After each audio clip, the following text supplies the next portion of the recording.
we start putting it together. So tell me, okay, we've seen the waterways. We've taken a look at some of the contour that you've got out here, and then we come up on this. What is it? About a 10-acre?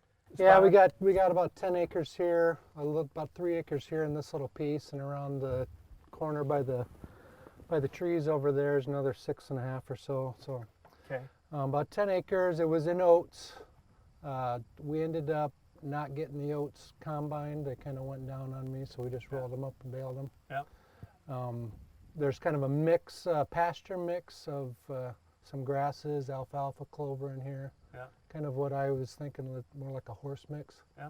The idea of doing some small square bales and that kind of thing and sell those. So now this, why pick this spot to do this? I mean, has it been kind of a problem area for you? Back on the back side, it gets a little sandy. Okay. The trees you see back over there are actually in the forest reserve. Okay. So there's about 7 acres of trees back here. It's great deer habitat. Yeah. So open up the little pasture area. Yeah. Set up a stand back here, and the deer are just going to flock here in the fall. Yeah. I mean, green in the fall. Yep. You're not going to be able to keep them out of here. No, they're going to come right in here, and they're going to hide at night. And we've got my brother hunts with his crew.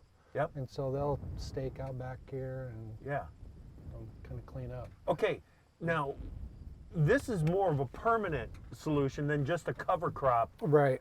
And one of the reasons that we're talking to you is you're kind of the cover crop guy in Northeast Iowa. And when you look at the amount of cover crop that is between here and the Mississippi, you got to be pretty happy with what you're seeing. It's taken hold. Right, it is. And we actually didn't get our cover crop seeded last fall. We've got plans to aerial seed this next week, and so this whole farm is going to get aerial seeded, and about half of my place around the corner. Yep. That'll be cereal rye. We won't kill it until we plant the beans in it next spring, and so it's going to green up this fall. It probably won't grow a lot depending on what the season is, but it's going to be green right away in the spring. So talk to me about these cover crops. When I first saw it, I thought, your thought is, what in the heck are they doing out in that field? But there's strategy behind a cover crop. Right, and I started small. I started the first year I did it was 20 acres, and I kind of tucked it away where nobody could see it. Played with it a little bit. I didn't get the good out of it because everybody said kill it early, and so it seemed like we killed it before we even got any good growth on it. Yeah. Then I started letting it grow, grew more acres of it. Pretty much all my beans, anything that's going to beans gets a cover crop. Right.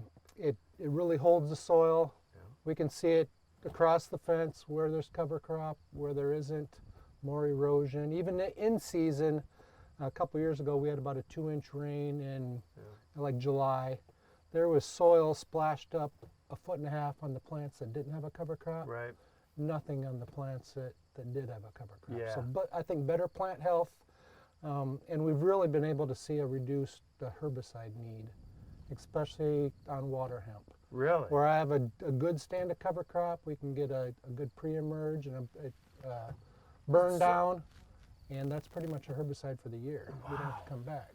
So everybody, part of the issue all along with cover crops is they cost you money, you don't get much in return. Right. But there's cost share on cover crops, right? Yep. So since I've been doing it multiple years, I've signed up for $15 an acre on up to 160 acres. Okay. First timer can get $25 an acre. Okay. Which that pretty much covers a good chunk of it, probably 75, 80% of, I mean, it depends how you're doing it.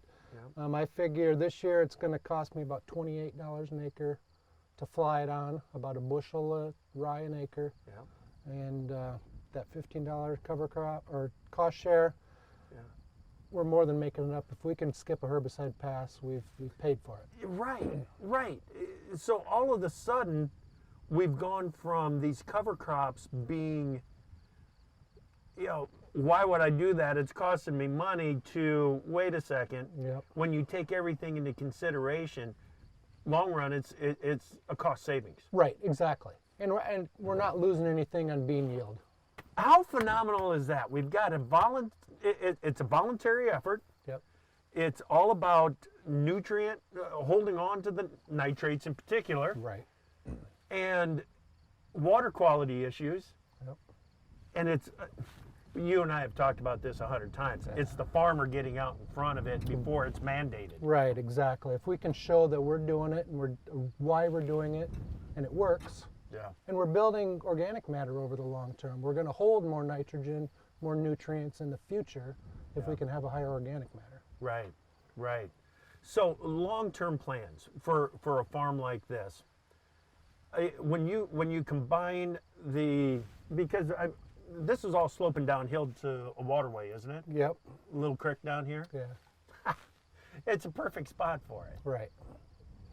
You kind of buffer everything around it, and even if somebody wanted to do cover crops or a small hayfield around the edges, critical areas, I always like to think if you've got livestock and are hauling a lot of manure, that's the perfect place for a cover crop field because you can soak up some of that stuff and it's going to be on your farm longer than if you didn't have it there. That's right. That's right. So talk to me about the nutrient, because you're storing it in that cover crop, right? Do you return it back? Does it return back into the field? Yeah, I mean, it's going to be a slow return process, but just like applying, say, cattle manure or hog manure, you got some organic matter component to that. Right. It breaks down over the long term, so you get some benefit, not just today, but 2 months from now. Right. And not only that, but you've got a little spot like this that for a guy like me, I come around the corner and I see the corn here, I see the corn over there, a line of trees, water. Yep. It's a perfect spot. You've got a little choke area down here. Yep. Jeez, it's about as good as it gets. And actually, just on the other side of the trees, the neighbor has a CRP field, pollinator habitat. There's pheasants flying in and out. I saw more pheasants last fall coming out of that CRP than I had in a long time. Right, right. So it all ties together. You know, and those pollinator fields, it all comes down to the amount of bugs that are in that field, because the hens will go to those areas to raise those chicks, because they live on insects. Yep. They live on insects. That's how they get away from the coon and the skunks and everything else that's chasing them. Is that high energy, high protein diet coming from all those bugs. What a setup back here, Chad. No, I think it's coming together kind of nice. It really is. It really is. Yeah. Couple of things.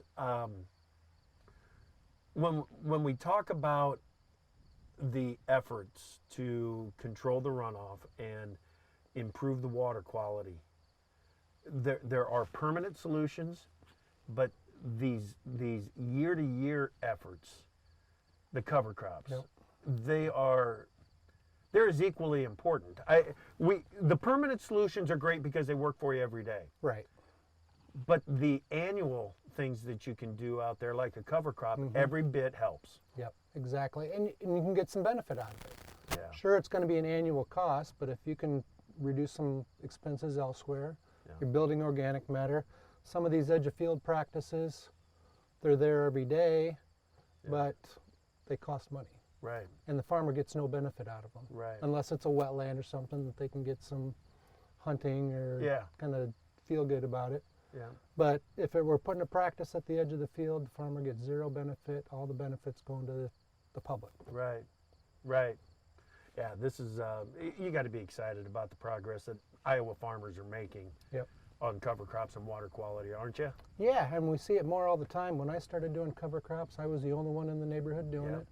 And now you see a few more here and there, and they stop and ask questions sometimes, and sometimes they just go ahead and do it, and you see, they're doing it too, and it's good.